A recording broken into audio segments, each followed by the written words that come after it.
Good morning and good evening, viewers from around the world, wherever you're joining me from. This is Bolakum from Akumde Studio, Charlotte, North Carolina, live in Washington, D.C., on a special mission in Washington to cover the arrival of Ambassador Garang Diing to the White House, meeting President Obama Monday. And we'll also have a chance to get to meet Ambassador Backwell and the people of Washington, D.C. in general.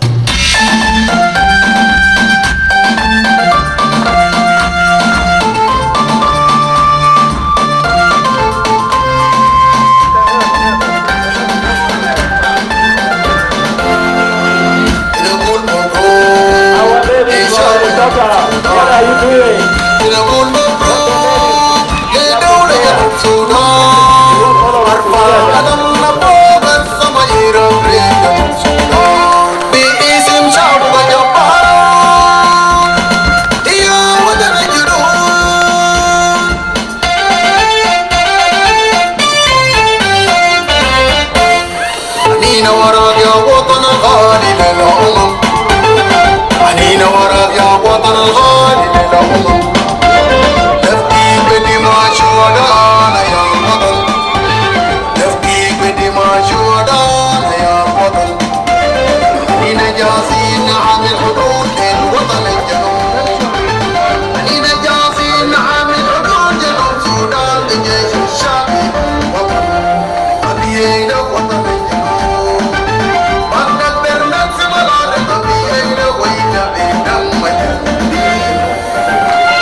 Can somebody help me to bring this here?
Reception that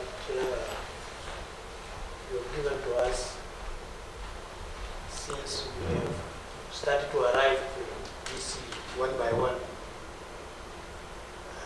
We never felt strangers. We felt at home. We felt part of you. regard this as a formation of the family. When we have joined the family that has been there quite a long time before we arrive. And we hope to continue to be together and work together as a family, as a superior and subordinates. We need to bring the bond of our families together and the bond of the entire community in South Sudan. I have come from South Sudan with the spirit of all should embrace that we work for the president and we work for the government of South Sudan and we work for peace for South Sudan. We need peace for South Sudan. I'm happy to be here. My wife is also happy. We feel that we are at home because most of a lot of people here are those whom we met before.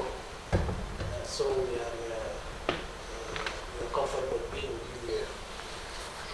Those who have their spouses here from today onwards, they should feel at home because I now have their counterpart here. So they can come at any time to visit my wife and my wife can visit them. And I and my wife also can visit spouses, those who are here with their families, and then we need to embrace this spirit of being together. So I thank you very much for this occasion, and let's start working together for the unity of our people and peace to the people of South Sudan. Thank you very much. Thank you.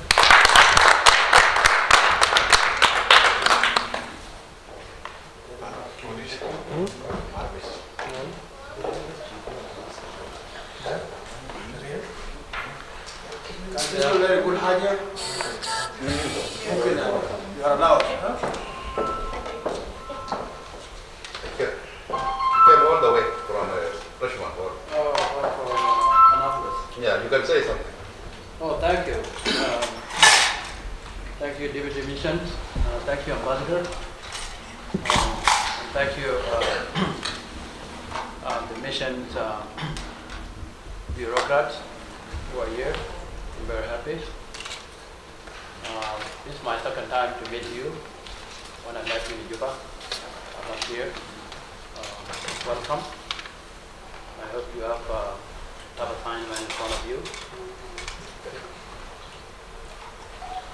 It is always an honor if a country becomes independent and you are one of those few people who are chosen and trusted by the president to represent him in the country. And we have some of the more historic ambassadors of this country who have served in historical context like Jefferson to France. So it shows that the relationship between the two countries in which you are commissioned to bring the two people and the two countries together is very, very important. So I just want to wish you all the best and looking forward and be able to suggest to you some of the classic book in foreign policies. It's a working relationship. It's, you have to connect yourself with the American society and the American public. And I would be very happy in my capacity as an individual to help you in any way possible. Thank you again. Also would like to say welcome to Washington, D.C. Thank you. I've heard that you had a chance today to sit with President Obama in the White House on your appointment. What did you and him talk about concerning your presence here in the United States? Yeah, thank you very much. Indeed, I had the opportunity to meet Mr. Barack Obama, the President of the United States of America, today, whereby I presented my credentials as South Sudan ambassador to United States of America, appointed by His Excellency President Salva Kiir Mayardit. The President welcomed me as South Sudan ambassador, and he wished me good stay in Washington, as well as wishing me good working relationship with his administration. That's great. Also realize that you come from South Sudan and there's so much expectation from the diasporas and as well as people of South Sudan in general, expecting that your presence here would create a good bilateral relationship with the United States.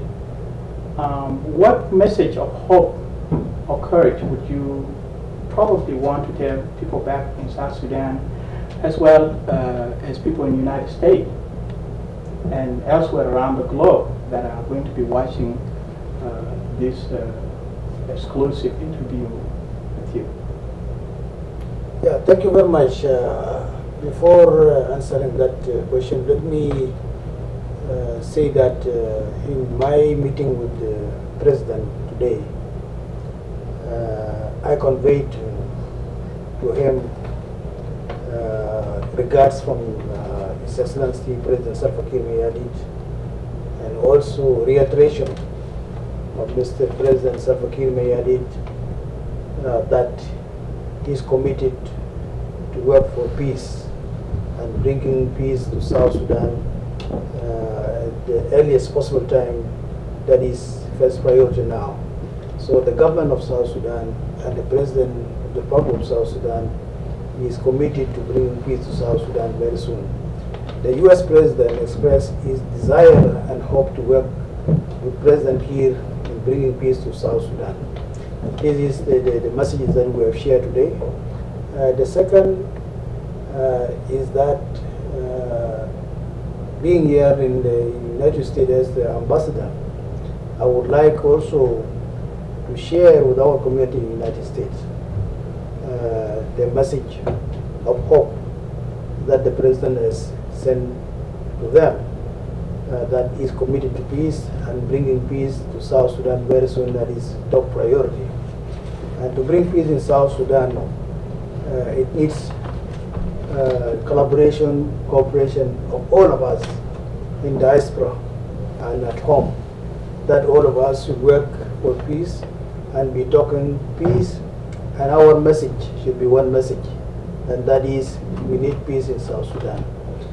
We need also to explain the dynamics of the conflict in South Sudan, that it is not a tribal conflict, it is a political conflict that needs political solution, and the President is committed to that and the government is committed to that. So my message to diaspora here in the U.S. is that currently the two parties to the conflict in South Sudan are negotiating peace in South Sudan. A lot of issues have been ironed out. Now remains only a few issues. Among them is the issue of power sharing, which we think that is going to be ironed out in the few coming days. So there is already a timetable for reaching peace in South Sudan, and that by the 5th of March, according to the scheduled program that has been made and given to the partners in the peace process, by the 5th of March, hopefully all of us will be embracing peace in South Sudan. That's great. Thank you so much, Mr. Thank you very much.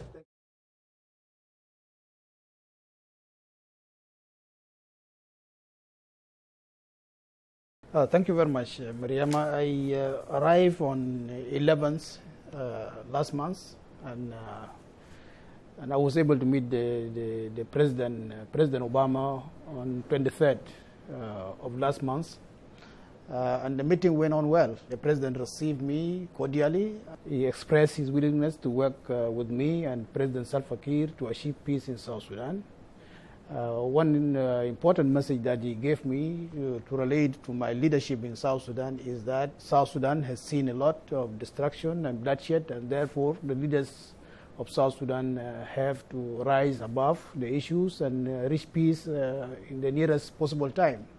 I also relate to the President Obama, the willingness of my President Salva Kiir Mayardit to resolve this issue of fighting in South Sudan and to reach peace agreement as soon as possible. Well, speaking of the peace agreements, all eyes are on Ethiopia, on the Ethiopian capital, Addis Ababa. With the peace talks taking place, we know that the two leaders have met, but no agreement yet. What are you hearing, and do you think a peace deal will be signed? Yeah, we are still in the specified time in which to sign peace agreement. So up to this moment, there are still sticking issues, and the two leaders were meeting to the late hours to try to resolve these issues. And hopefully, before the 5th, the people of South Sudan will receive the news that peace has been agreed in Addis Ababa. What do you think right now is the biggest hurdle? Because I know that there are a lot of issues, and I'm just going to go through them real quick. Issues like government structures, power sharing percentage, army coexistence, or recomposition of the National Assembly. Is it one issue that they're not agreeing on, or is it all the issues above? I think there has been a progress that has been made on different fronts, especially on the economic fronts. But now it remains the issues that are in the governance area. And the government, led by the President Salva Kiir, has given a lot of concessions in these areas. The rebels' side is putting very difficult conditions on the government. From the government side, we think that the issue of the two armies can be discussed, we can reach agreement. But secondly, the issue of the vice president, I think Riek Machar was a vice president before he left, before he tried to make a coup. So our position and the position of the president has been that he is comfortable by having two vice presidents with equal powers. With the parliament issue, we think that it is an elected parliament, therefore nobody has power to dissolve it. What the government can do is to enlarge the parliament in order to incorporate the rebels and other groups. Well, there's another issue where people talk about that there have been a lot of peace deals and that have not been respected. And even if there is a peace deal that comes out of these talks between Riek Machar and Salva Kiir, the problems go deeper in South Sudan, that there's a lot of division between so many different groups. What kind of mechanism do you think are being set up by the government right now for some kind of a reconciliation between the South Sudanese people? First of all is to reach agreement and to trust each other, because they are the parties that will be in charge with the implementation of the agreement. Secondly, there will be a mechanism, be it a regional mechanism or international mechanism, to monitor the compliance of the two parties or any other party to the agreement. The issues of reconciliation will come when the peace is signed, because you cannot reconcile people when they are still fighting. Calm the situation down and then talk about the reconciliation. The government is ready to sponsor the reconciliation. The government is ready to participate in the reconciliation process. And we had that experience. We committed ourselves to the CPA, and that is why we did not go back to war with Sudan, because we were committed to agreements that we signed. It is the rebels that we thought that they would be committed to the agreement, because there are a lot of splintering groups that are coming out of the rebels. And the rebels need to unify their ranks and their forces so that they are a formidable force to negotiate with one voice with the government, which is now standing unified, solid, negotiating peace with the rebels. If an agreement doesn't come out of the peace talks, is there a plan B? What's next for South Sudan? The plan B that we would like to initiate as a government is to continue in the peace process, continue to implement the agreements that have been signed, continue to abide by the ceasefire agreements that have been signed. This is the plan B. But to go back to plan B that will destroy South Sudan more, displace people more, misuse the resources more, that is not a good plan B. But we cannot read the minds of the rebels what their plan Bs are. We've just heard about possible sanctions from the United Nations, and I actually want to get your reaction, just about the adoption of this resolution. We are very, very disappointed as a government. We are very dismayed by these sanctions, because we think that sanctions will not resolve any problem in South Sudan. Instead, it will aggravate the situation more. Also, sanctions will send a wrong signal to the rebels that there is somebody somewhere that is holding the hands and the legs of the government, and they are allowed to beat the government by any means. We have tried to talk and engage with the Americans, who are the sponsors of the sanctions, to express our view that sanctions will not solve any problem in South Sudan. Instead, keep engaging the parties as it used to do during the Naivasha agreement. And I think the United States has a moral obligation to continue to support South Sudan, continue to support any peace and reconciliation in South Sudan, because South Sudan is a brainchild of the United States and other friends in Europe and elsewhere in the world. That vote at the UN was a unanimous vote, so I guess it wasn't just the United States, it was also other parties who want to kind of send a signal. Let me ask you very quickly, before I let you go, about a report. Recently, UNICEF talked about children being kidnapped in certain parts of South Sudan. And the organization says it's confident that the armed group which took the children is from this militia, the Shilluk militia, under the control of Johnson Maloney, is usually aligned with your government. What do you make of that? The government has come out clearly and stated its position that it will look into the matter and resolve. There is no way that the government can abduct children, because thousands of millions of children are under government control, under government sponsors in schools and the universities. Why would the government go to any village and abduct children? So we think that as government, if it has been done by our forces, we think that it is not a good action to be done, and I think the government can correct the issue if it is on its side. The difficulty will be if it is on the rebel side, because we don't know who will the rebel will hold accountable to such the action. So it is an issue that needs to be investigated thoroughly, both by the government and the organizations such as UNICEF.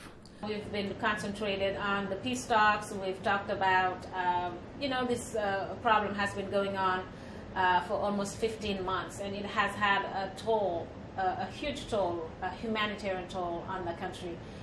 But on the other side, there's also economics, and how is it affecting the South Sudanese economy? How does South Sudan plan to bounce back? Yes, it has affected the South Sudan as a country. It has affected the regions. The oil production has not gone to zero, but it has reduced. It has affected trade between the countries. South Sudan used to export and some hard currency, and some of the regions had access to the hard currency through trade with South Sudan. Even the exports to South Sudan have dropped. A country like Uganda and Kenya used to export to South Sudan. Farmers there have suffered, for instance, in those countries, because their produce are there and there is no market for them. Even our development partners, like the Chinese, the Malaysians, who are producing the oil, they have also been affected, because their investment is in danger if it has not reduced as well. So if you had the world in front of you today, what would you ask for? Peace, the most precious thing that we need and everybody needs in the world. Peace. Help us to bring peace. This is the most important thing. Other things will be preconditions upon peace. If the peace comes, people will go normal with their life. They can produce, they can travel, they can give birth peacefully. This is very, very important. So if the world is there watching, what we need is help us to bring peace to South Sudan as soon as possible.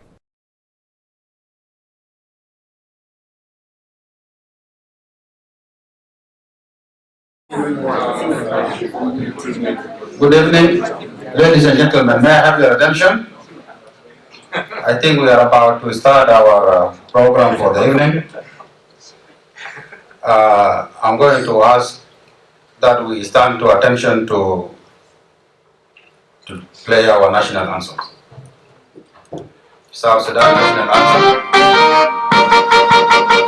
Oh God, we praise and glorify you for your grace in South Sudan.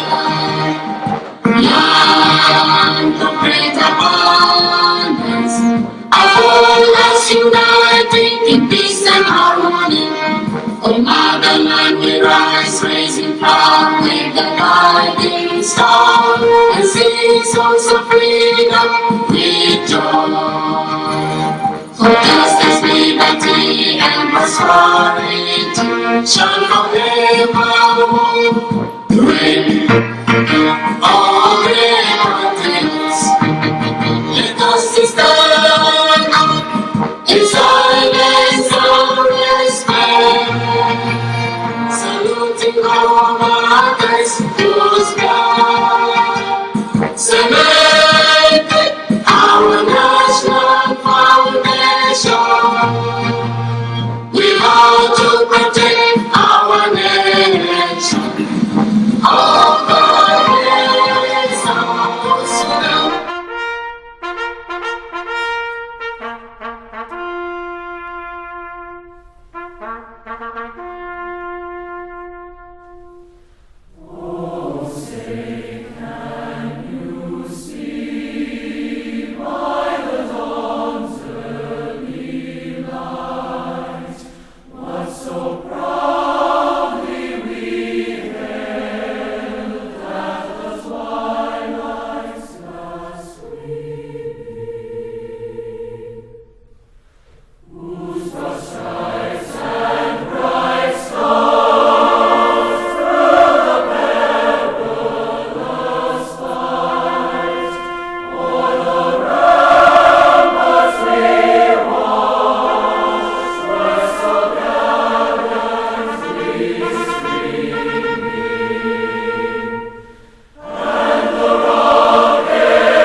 Thank you very much.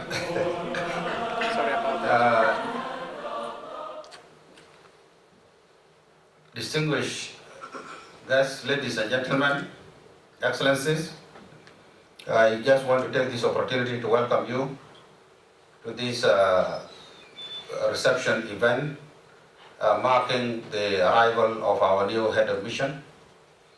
We are honored with your presence, and I just want to take this opportunity to acknowledge all our guests that have come to share with us this very auspicious moment.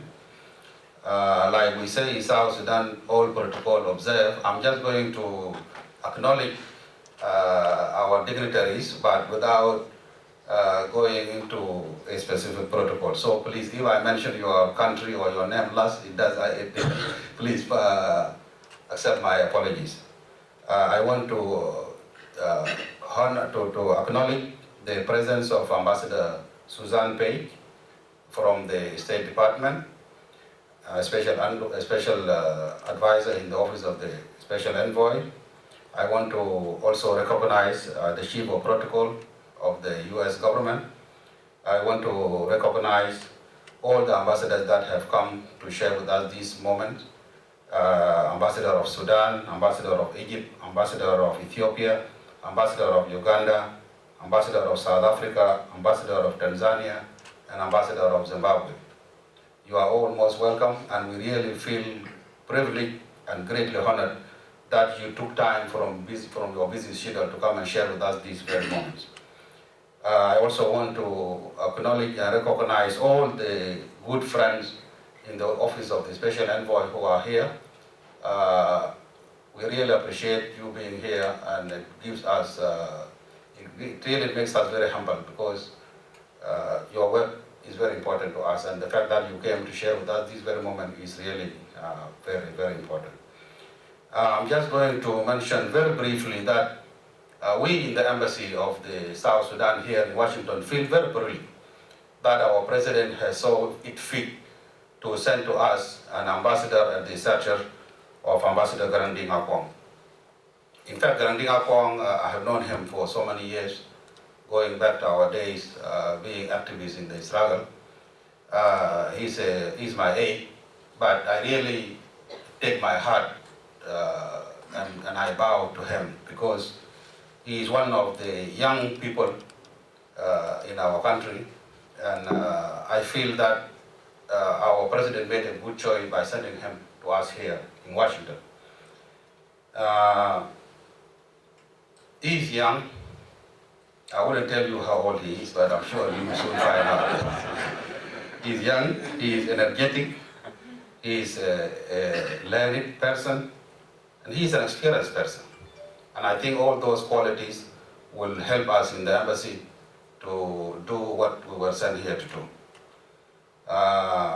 When I say he is learned, he has a master's degree in international studies and diplomacy.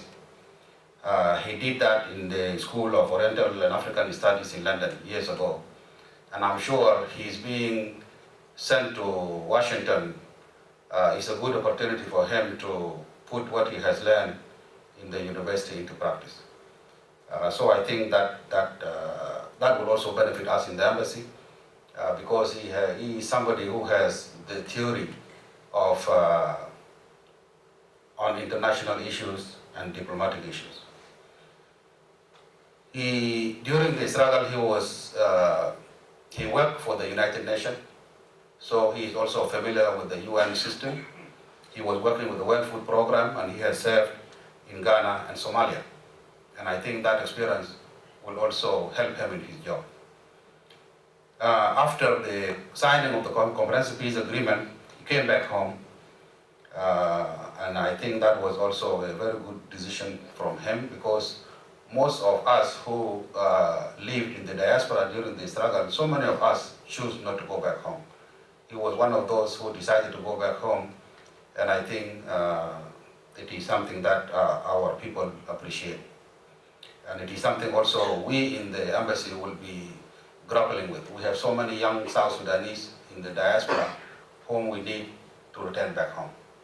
Many of them are very educated, and we will benefit from their experience and their knowledge.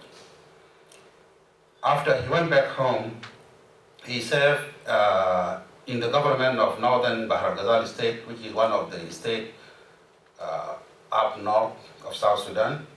And he served as a Minister of Health, he served as a Minister for Parliamentary Affairs, he served as a Minister for Agriculture, and he served as a Minister of Finance.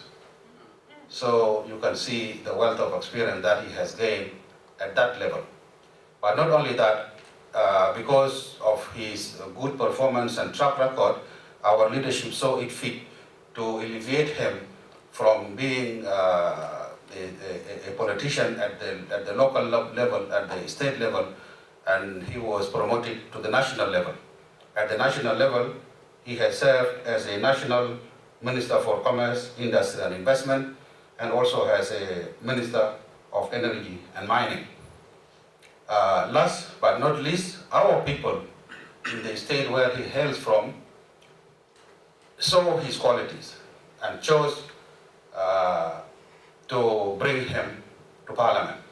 So until his appointment as ambassador, he was also a serving member of Parliament. So with this brief words about my ambassador, please let us put our hands together to welcome him. Thank you.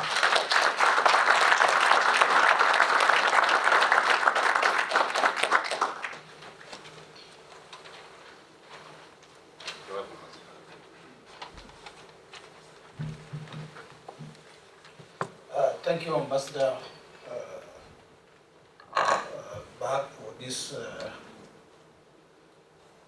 long introduction, but I think it is very,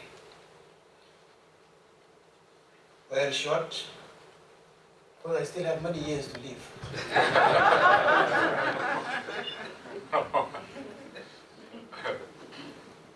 However, thank you very much. I just want to welcome you, Your Excellencies,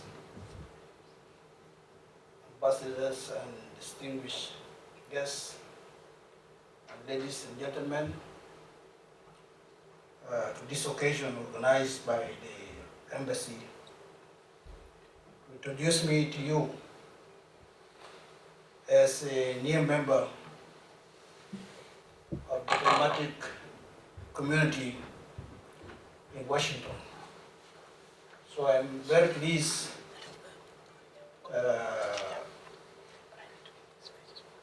to you,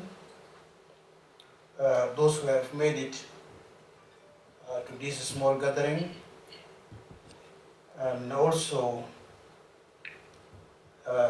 appreciate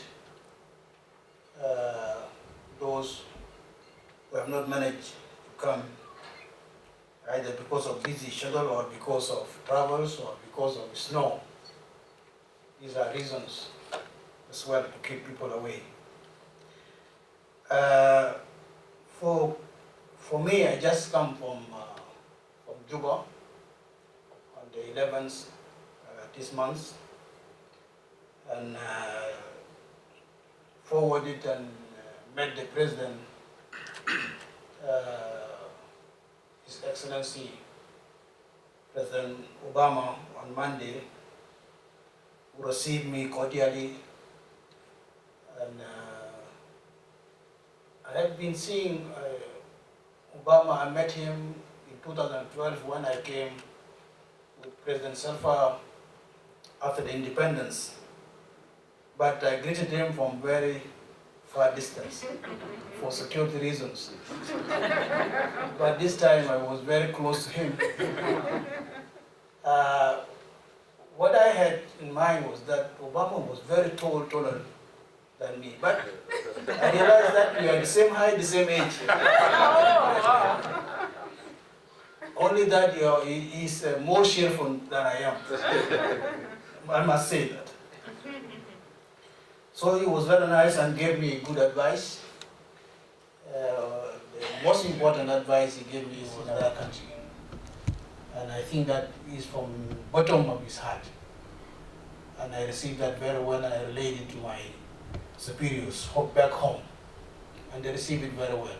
They received that concern very well, and that is the concern of every you that are in the room today.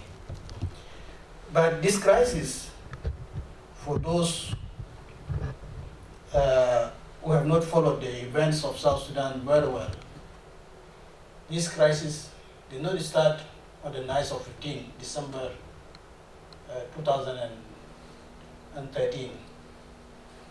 As you mentioned, I have been a member of the government since 2007, working in the state and then at the national level, and being a member of parliament as well.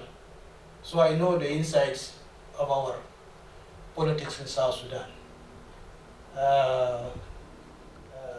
We're supposed to hold elections this year, but the president postponed it for another 2 years, so that to allow the rebels and everybody that is outside the government now to come in, and then we form the inclusive government for the next 2 or 3 years, depending on the agreement. The president could have decided to have hold elections. Is that there will be still war, fighting, and bloodshed, which we don't want to continue. So the president postponed the elections, and which are going to be held when we reach a peace agreement. But also, while negotiating, we have concerns that we need to address with our partners and our friends in the international community. This week, I think the US circulated a draft resolution in the UN suggesting some sanctions on South Sudan. And we feel that while negotiating, there's no need for these sanctions to over the negotiators. It is like when you are sitting on an exam and somebody is holding a stick. If you fail our video, then you will fail. You will not pass that exam because you are being under threat. Your mind will be shattered.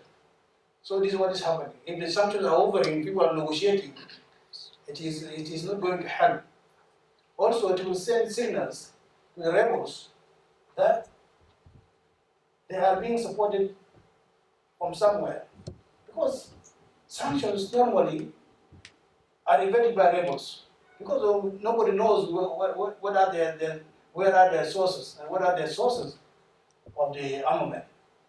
It is the government and the people of South Sudan that will suffer. And this will not help right now. So we are asking the administration to continue to send positive messages to the negotiators, continue to use the leverage on the negotiators, to continue to dialogue with the government on these issues of peace. Part of the work that I will be doing also is to attract investment in South Sudan. We are happy that sometime back the U.S. supported investment conference in South Sudan, which was very, very good, but it was disappointed by what happened in December 2013.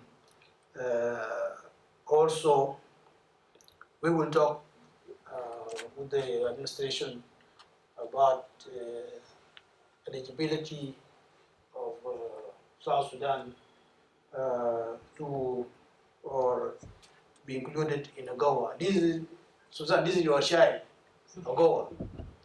Now, you should not die in South Sudan in your wish. So we have to see to it that it is South Sudan is stated in the countries that are eligible for AGOA. Final few things that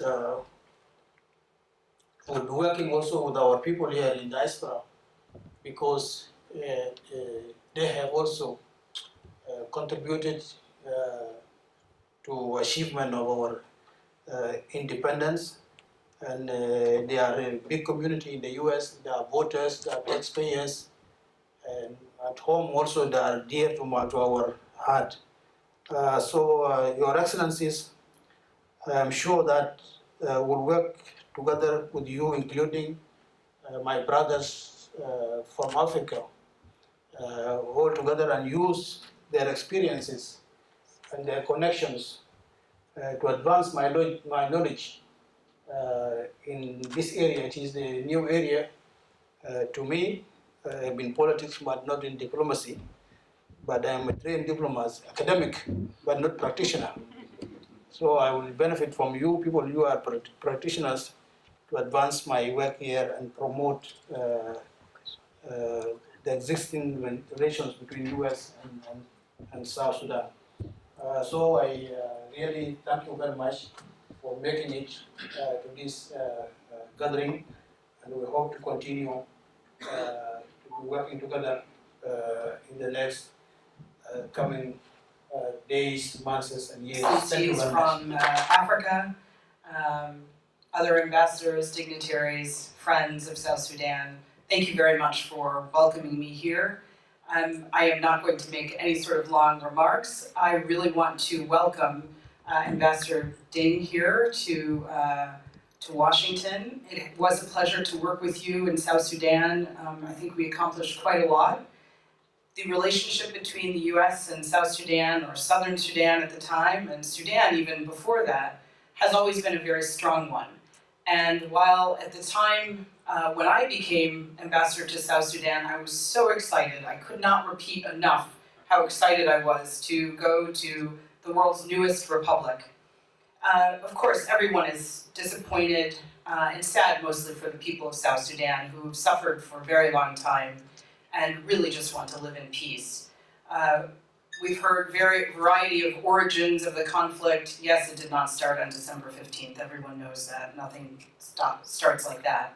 But what we do know is what President Obama said to Ambassador when he presented his credentials to my president, and that is that we need to work together to stop this conflict. And that really is the most important thing that we can do, is to bring peace to the people of South Sudan. We want to see investment in South Sudan. We want to see development in South Sudan. We want the people to live in peace and harmony with one another. The best way to do that is to stop this conflict, to stop the war, and investment will come once all of those things end, once the people are able to live in security and dignity. So my task really is just to welcome the new ambassador, to thank Ambassador Wool for his hard work over, gosh, almost a year, I think, huh? How long were you charged? 7 months. So we're delighted to have some reinforcement to your embassy. I know that Ambassador Garang will do his best to work hard, to work with all of the ambassadors and the regional states, especially from Africa, but also with other neighbors and other embassies. And I look forward to working with you in my role as senior advisor to the special envoy for Sudan and South Sudan. And I look forward also to working with my Sudanese counterparts as well. But Ambassador, welcome. I don't have a glass up here, but welcome to the United States of America, and congratulations on your assignment. I look forward to working with you.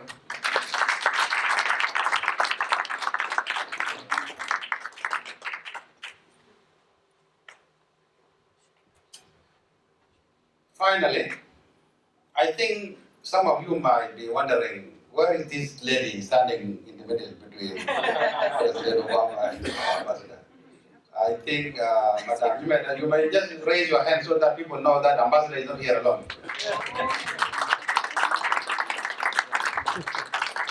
Thank you very much. Please, before we disappear, there's a lot of fruits here and some other few things in that corner. Please, you're most welcome.